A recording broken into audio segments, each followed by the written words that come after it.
আসসালামু আলাইকুম বন্ধুরা, সবাই কেমন আছেন? আশা করি সবাই ভালো আছেন। আমার আগের জালটা কিন্তু অনেক পুরাতন ছিল, তাই কিন্তু ছিঁড়ে গেছে। তাই আজকে কিন্তু বাজার থেকে আসার সময় নতুন একটা জাল নিয়ে আসছি। বাজার থেকে সাথে সাথে নিয়ে এসেই কিন্তু ঠিকঠাক করে আজকে নতুন জাল নিয়ে মাছ ধরতে আসছি। দেখি আজকে নতুন জাল দিয়ে ভাগ্যে কি আছে। এই যে আমার চারদিকে চা পাতা বাগান দেখতে পাচ্ছেন, এগুলা কিন্তু ইস্পাহানি চা পাতা বাগান। আর মাঝখানে যে ফাঁকা জায়গায় পানি জমে আছে, যেখানে আমি মাছ ধরতেছি, এটাকে কিন্তু আমরা সাধারণত লেক বলি। এরকম 2-3টা পাহাড় বা টিলার পরপরই কিন্তু এরকম একটা লেক থাকে। আমার আশেপাশে কিন্তু শত শত এরকম লেক আছে। নতুন জাল দিয়ে টেলা দেওয়ার পর বুঝতে পারলাম যে ভাগ্য কিন্তু আজকে মোটামুটি ভালোই আছে। প্রথমেই পেলাম 2-3টা তেলাপিয়া মাছ, তারপর অল্প কিছু চিংড়ি আর একটা ছোট কাঁকড়া।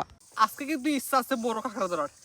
এটা কিন্তু ছোট, লাভ নেই, পুড়লেই কিন্তু সব চলে যাবে। ফেলে দিলাম।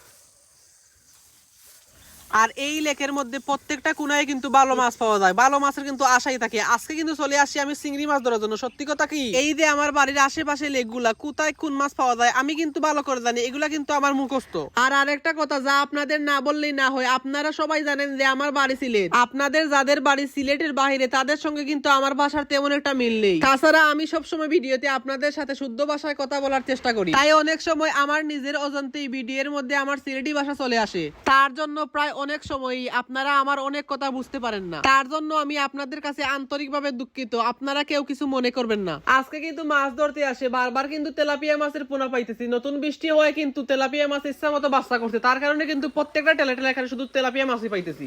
এই নিয়ে বরাবরের মতো 2বার কাঁকড়া পাইলাম। আগেরটা চাইতে এটা একটু মোটা আছে, কিন্তু এটা হইলে আমার ছোট না, আমার আরো বড় লাগবে। এগুলা কি, এগুলা তো পুড়লেই কিন্তু যদি বাড়লেই তো পুড়ে যাবে। আজকে কিন্তু বারবার তেলাপিয়া পাইতেছি। এই দিন আপনারা বললেন না যে বারবারে কি মাছ, হ্যাঁ দেখাইতেছে। এই দেখেন আমার আগের মাছ তেলাপিটাই দেখেন।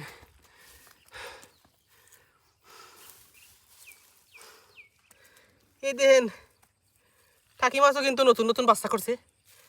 এই দেখেন 1-2টা করে বাচ্চা উঠতেছে। এগুলো কিন্তু টাকি মাছের পোনা। এই যে মনে হয় এখানে মনে হয় একটা বাচ্চা পাড়া ছিল। এই দেখেন 2টা উঠছে।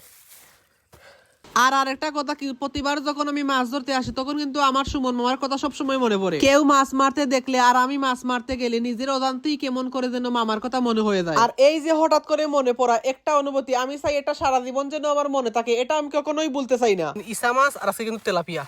এখানে কিন্তু মাছ এক এক দিনে একটা পাওয়া যায়। যেদিন পাই তেলাপিয়া পাই আর যেদিন পাই চিংড়ি পাই, কিন্তু আজকে কিন্তু একদারে শুধু তেলাপিয়া পাইতেছি। যাই হোক বন্ধুরা, আজকে নতুন জাল দিয়ে মোটামুটি ভালোই মাছ পাইছি। আর আজকে কিন্তু মাছ ধরা এখানেই শেষ। এদিকে হঠাৎ করে লেকের পাড়ের কচুর গুড়ার মধ্যে চোখ পড়লে দেখি কচুর গুড়ার মধ্যে কচুর লতির কোনো শেষ নাই। চিংড়ি মাছ যেহেতু পাইছি, তাই কিন্তু কচুর লতিও তুলতে লেগে গেলাম। আমার কিন্তু বেশি লাগবে না, অল্প কয়টা হইলে কিন্তু আমার একা চলবে। তাছাড়াও অনেকদিন ধরে কচুর লতি খাওয়া হয়নি। আজকে কিন্তু কচুর লতি দিয়ে চিংড়ি মাছ রান্না করবো। এক কাজে এসে আজকে 2 কাজ হয়ে গেল। লতিও